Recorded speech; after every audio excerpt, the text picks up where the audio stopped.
I was watching this YouTuber named Jay Reed today, guys. By the way, I walk every single day. You should walk every single day. Every single day you walk, you add 10 minutes to the end of your life, right? You get 10 more minutes to live. So keep walking every single day. Is that true and accurate? Probably, who knows? Anyway, Jay was talking about Klarna. If you guys remember a couple months back, we were laughing on this channel because Klarna makes it where now when you're going on DoorDash and you're buying food, you can chop that up into 4 easy to pay, interest-free payments. Sounds like a no-brainer when you're broke, and for many broke people, it is. So check this out, Klarna lost $99 million this first quarter of 2025, and that's nearly double what they lost the first quarter of 2024. I believe that year they lost $47 million that first quarter. However, Klarna actually has a lot of things going for it. For one, when you hear about a company with $136 million in unpaid loans, you start to laugh and chuckle, just like the people that Jay Reed was showing on his YouTube video. They were laughing at Klarna saying, "Oh my God, you're such a foolish company.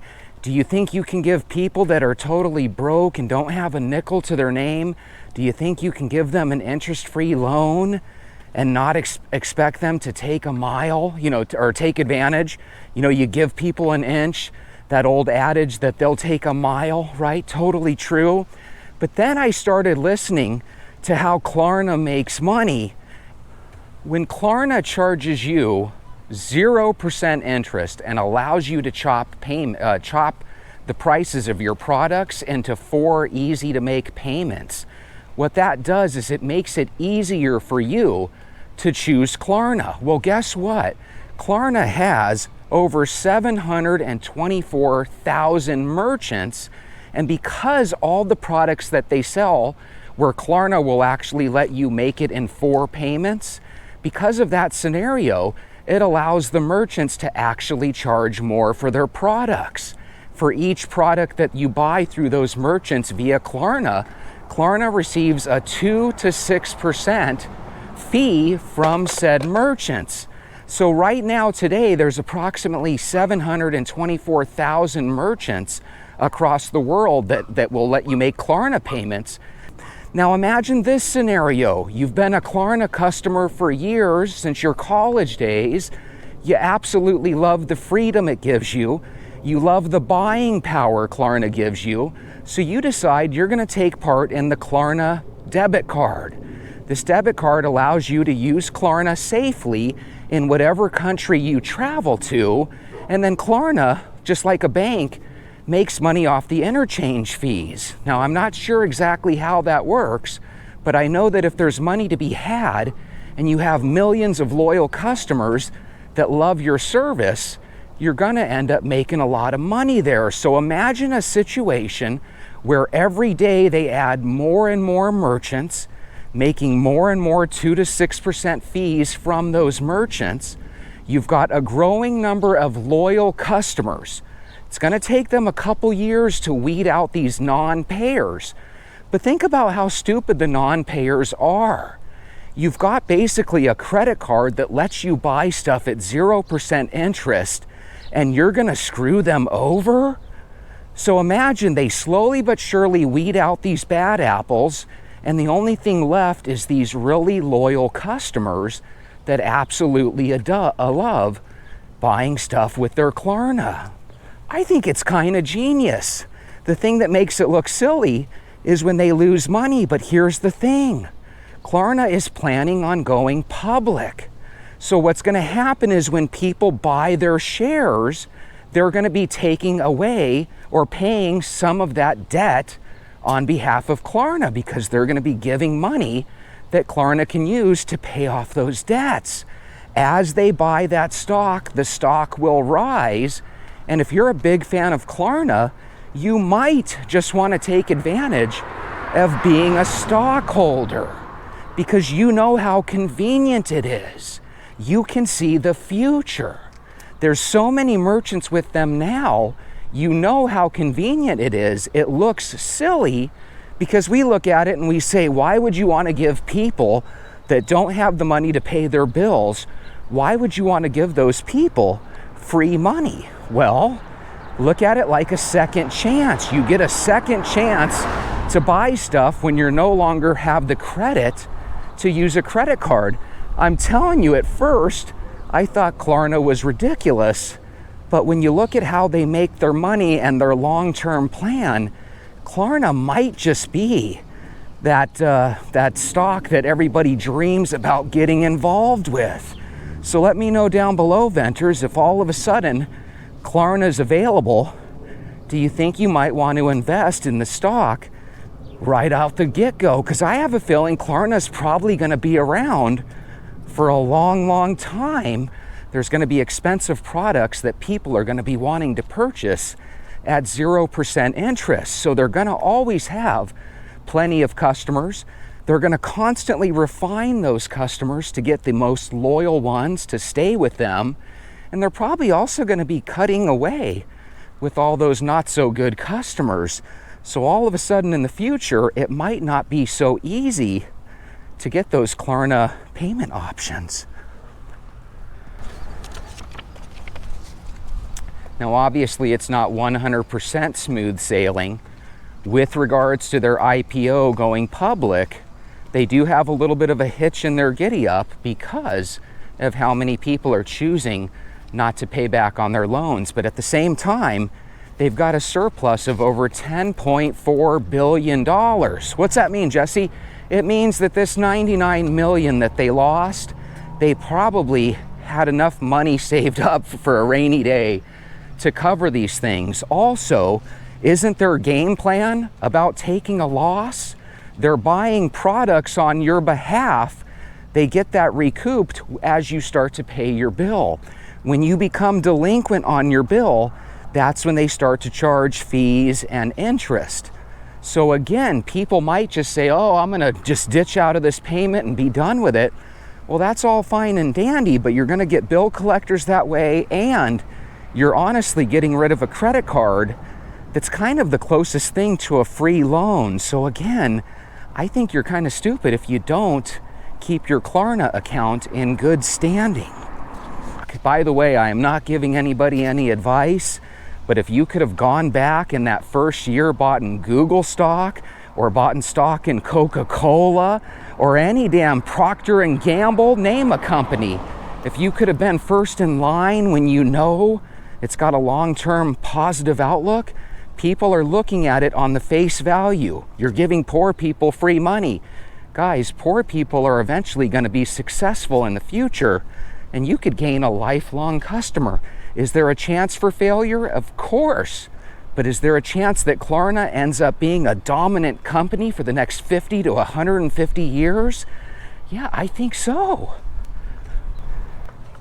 At Cam Reed says Klarna is not going bankrupt. They will sell the debt to collection agencies. If there's ever any debt that I wouldn't want to purchase, it would be Klarna debt. Because again, you're getting the people that can't even afford to buy their sandwich or their shake from McDonald's, right?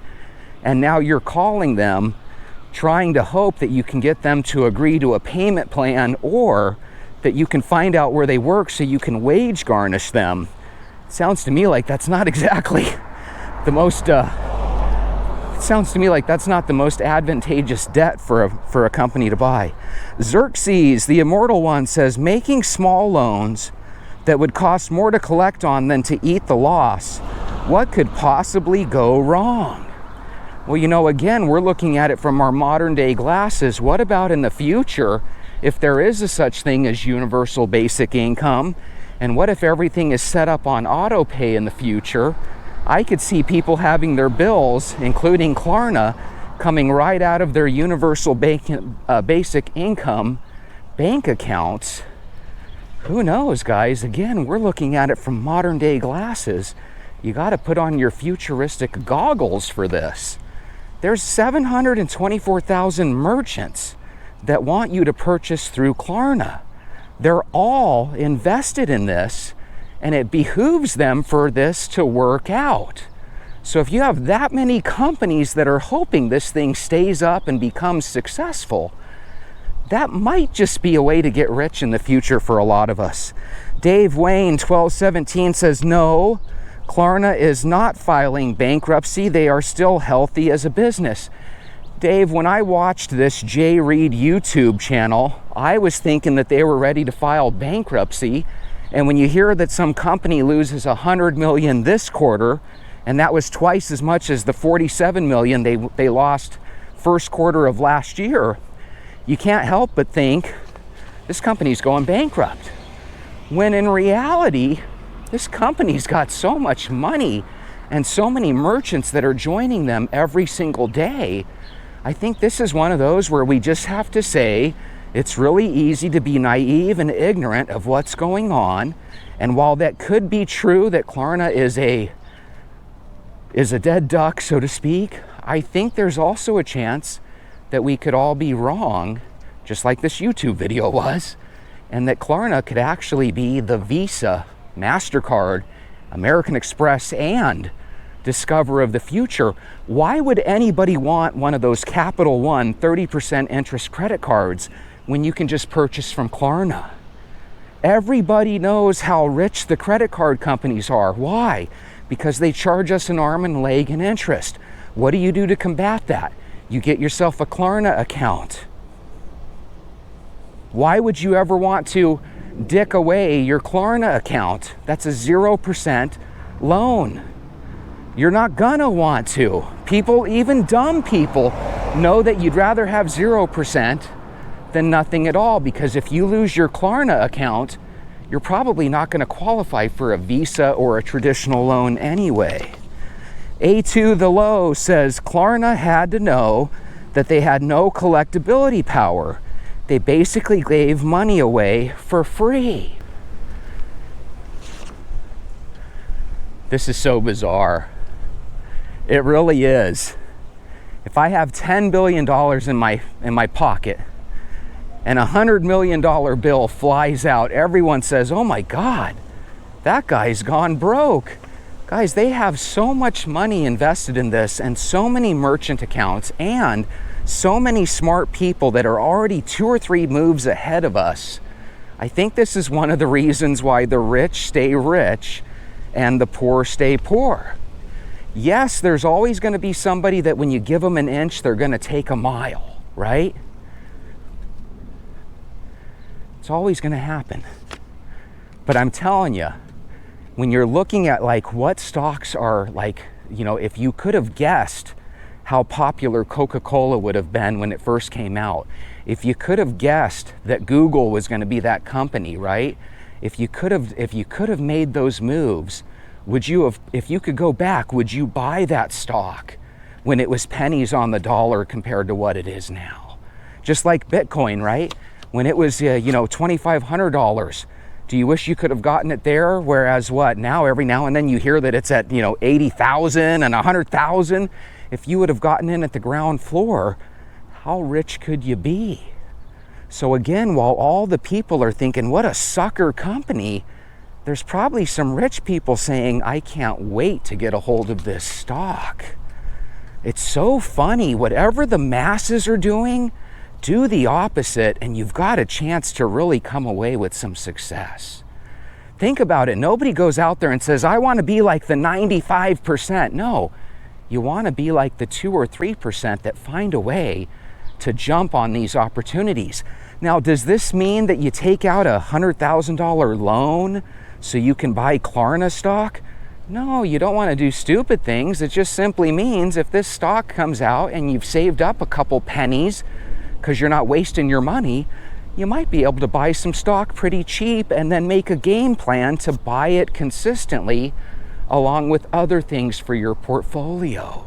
This is where, instead of watching bullshit videos on YouTube, you might want to start watching some Vanguard videos. You might want to start watching some investment videos. And again, I'm not the investment guy. All I know is if you can invest small amounts now and it leads to big amounts in your bank account in the future, that's something that you owe it to yourself to at least look into. Can I get an amen?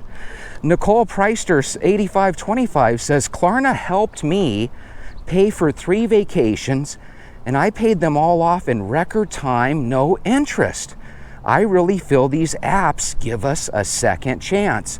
Nicole, if you paid for 3 vacations, that means that ultimately you've probably been on the Klarna website dozens of times. You probably noticed that on that website they have merchant ads running left and right. You probably are one of millions of loyal customers that pay off their bills on time. And even if you're a little late, you're going to gladly pay the interest because you know how valuable Klarna is. Now imagine in the future one of those vacations, imagine it's not in Hawaii, Alaska, or Texas. Imagine it's in Paris, France, or in, Morocco, or wherever. And now imagine you're using your Klarna debit card. And all of a sudden, Klarna has everybody using them as a bank. Klarna is going to end up being bigger, in my opinion, than Visa, MasterCard, American Express, and Discover combined. And yes, a couple months ago when I heard about this, you're going to give people 4 payments for their McDonald's burger, I thought they were crazy. But again, when you peel away the layers of the onion, you start to realize there's some genius there. And if I can get you to work out for 20 or 30 minutes a day and it doesn't even feel like working out, there's some genius there. Look how easy it is to do a 20 or 30 minute walk. And if you do that every day, you're going to live a long time so you can take advantage of things that pop up, like Klarna stock. So again, don't necessarily buy anything that I'm saying, but look into it because this might be all of our opportunities. And that is something I'm going to look into, by the way, in case you're wondering. Anyway, I wish you a wonderful day. Get outside, get walking. Each time you walk, you get a little bit younger internally. I'll see you tomorrow. Have a good day.